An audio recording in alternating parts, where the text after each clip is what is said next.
স্বপ্ন দেখলাম,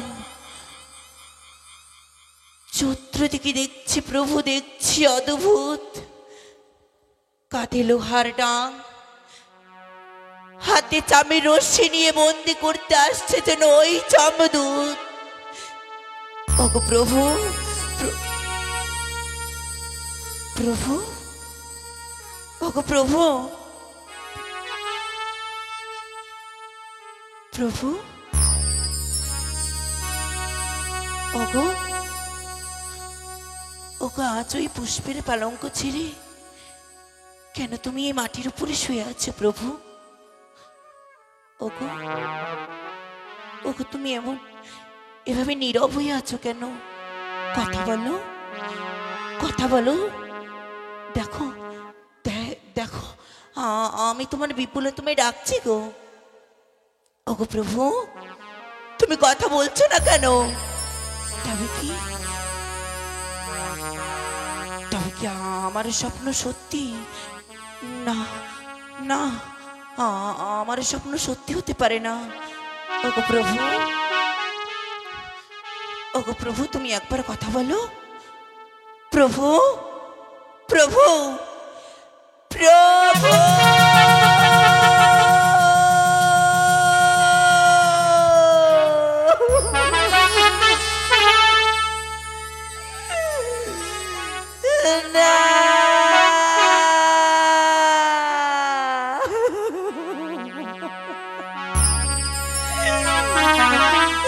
প্রভু, তুমি একবার কথা বলো, একবার কথা বলো, একবার কথা বলো।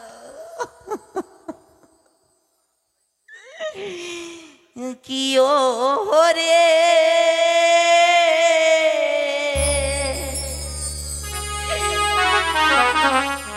নিদা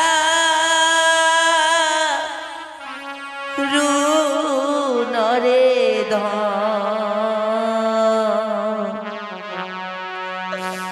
প্রভু গেলে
পাগলি নিহ নামাগো ও মায়ে সে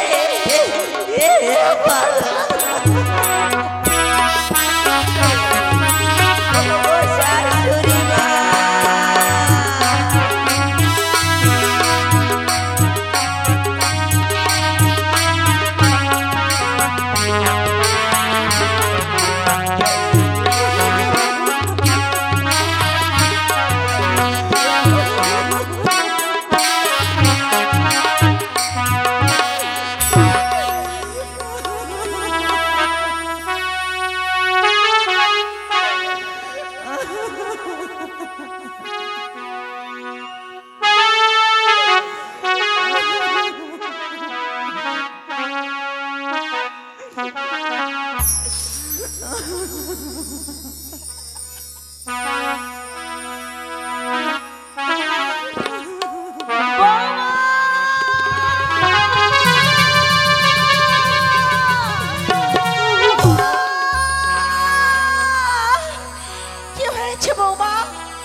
দরজা খোলো বৌমা, দরজা খোলো। কি হয়েছে বৌমা? আমি এসেছো মা গো বৌমা, আমি দরজা খুলে বলো মা, বলো কি হয়েছে? কেন কাঁদছো তুমি? কি হয়েছে তোমার? বলো কি হয়েছে? বলি ও শাশুড়ি মা কি বলি বইয়া বৌমা, কেঁদো না মা, বলো, আমায় খুলে বলো। আমায় খুলে বলো কি হয়েছে বৌমা? আমি বলি ও শাশুড়ি মা কি বলি বইয়া আজিকা রাতে ময়রাছে পুত্র গো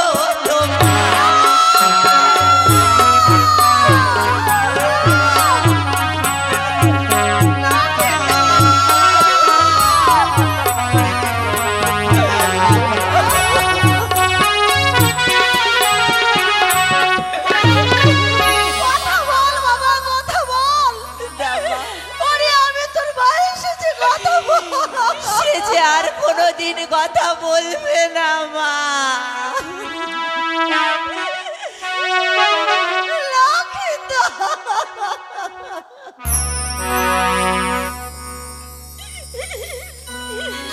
ওই শিবে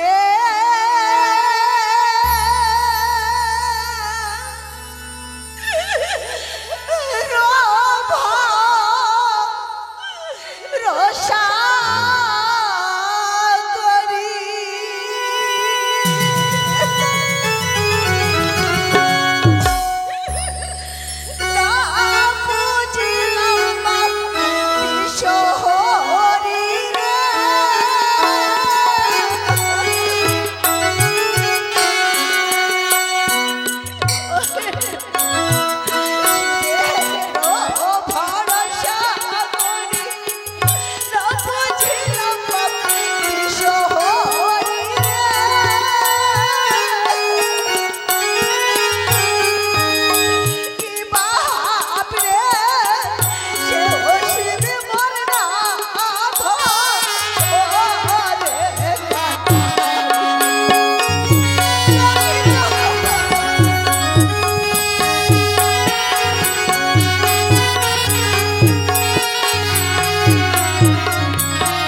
কাঁদে? বসনে ভাঙিবে মাথারে। কি হয়েছে বাসর ঘরে? এ কাঁদে? আপনি এ জীবন বাঁচিবে না। কি? এই সরকার কণ্ঠস্বর। কি হয়েছে? সরকার? ওরে লোকাই!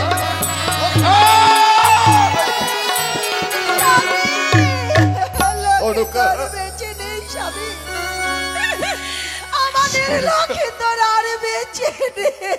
শত চেষ্টা করেও আমার পুত্রকে আমি বাঁচাতে পারলাম না।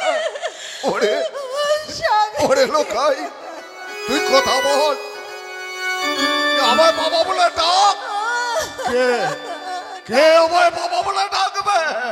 কে বাবা বলে ডাকবে? কোনদিন আর লক্ষিন্দর আমায় মা বলে ডাকবে না, সরকার, তোমায় বাবা বলে ডাকবে না। সরকার, ওগো, তুমি আমায় বলেছিলে লক্ষিন্দরকে রক্ষা করবার জন্য তুমি যথেষ্ট ব্যবস্থা নেবে। শত ব্যবস্থা নিয়েও লক্ষিন্দরকে তুমি বাঁচাতে পারলে না স্বামী। লোকাই, আমার বুক খালি করে আজ তুমি খুশি হয়েছ তো স্বামী? খুশি হয়েছ তো? সরকার, আমি বলেছিলাম লক্ষিন্দরকে আমার বুক থেকে কেড়ে নিও না। লোকাই, আমি এখন কি নিয়ে বাঁচবো বলো স্বামী? আমি কাকে নিয়ে বাঁচবো? ওরে লোকাই, তুই একবার কথা বল। আমায় বাবা বলে ডাক, তোর মাকে মা বলে ডাক। শিব ভোলানাথের উপর তোমার অনেক অবিশ্বাস, অনেক ভরসা। সেই ভরসা নিয়ে তুমি লক্ষিন্দরকে বিবাহ দিলে।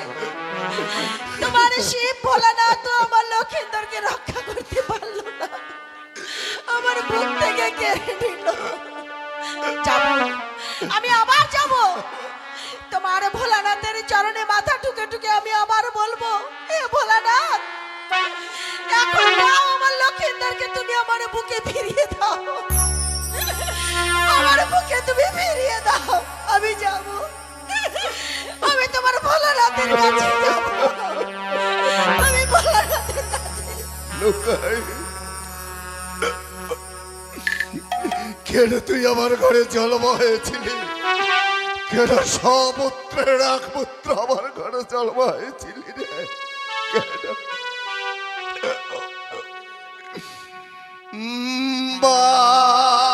বাচ্চা ছড়িয়া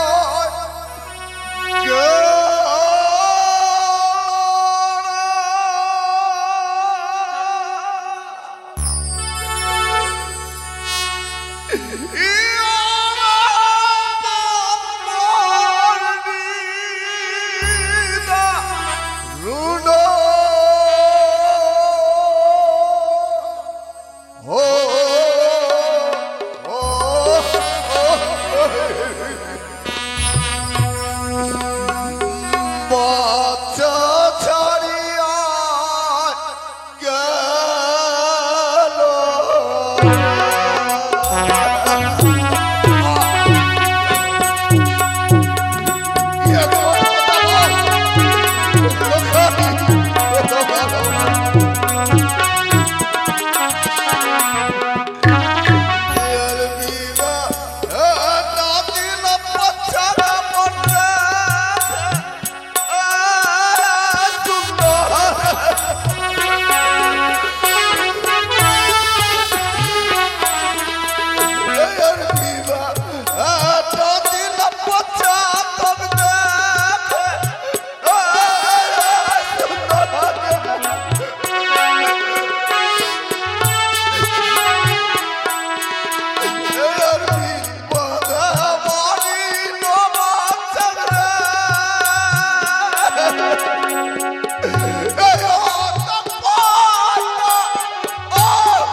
আজ আমার কেউ নেই ভাই।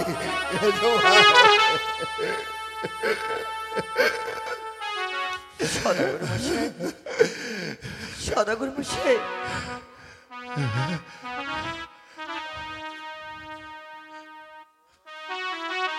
সদাগর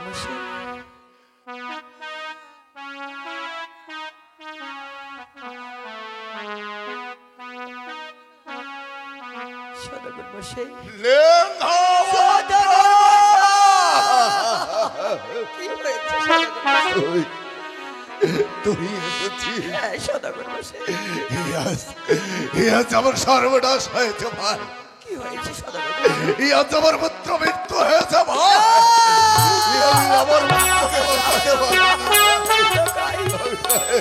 তুই একবার জেগে ওঠ লকাই, তুই একবার জেগে উঠি আমায় শুধু তুই কাকুমণি বলে ডাক। দেখ তোর কাকুমণি এসেছি, তুই একবার আমার কাকুমণি বলে ডাক। না, সে আর কোনোদিন ডাকবে না। তার আমাকে ছেড়ে বহু দূরে চলে গেছে, সকলের মায়া ছেড়ে গেছে অনেক। কিন্তু লেঙ্গা ভদ্র এত সাবধানে পাহারা রেখেও আমি আমার পুত্রকে বাঁচাতে পারলাম না। তবে ধনন্তরী কোথায়? আমি দেখতে আমি যে ধনন্তরীকে কোথাও এই চম্পকনগরে খুঁজে পাচ্ছি না সদাগর মশাই। হয়তো সে প্রাণীর ভয়ে এই চম্পকনগর ছেড়ে বহু দূরে পালিয়ে গেছে। পালিয়ে গেছে।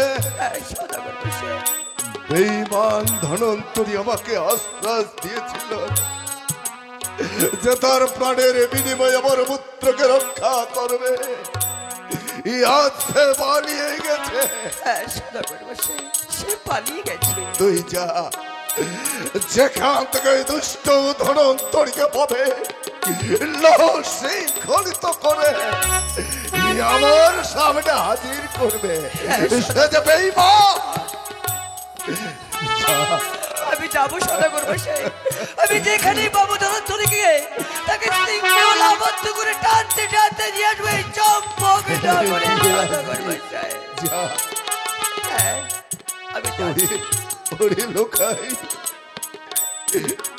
লোকাই, তোকে আমি এই বাসর ঘরে রাখবো না মা। আমি তোকে আমার ঘরে নিয়ে যাবো। আয়, তুই আমার কোলে আয়, আমার কোলে আয়।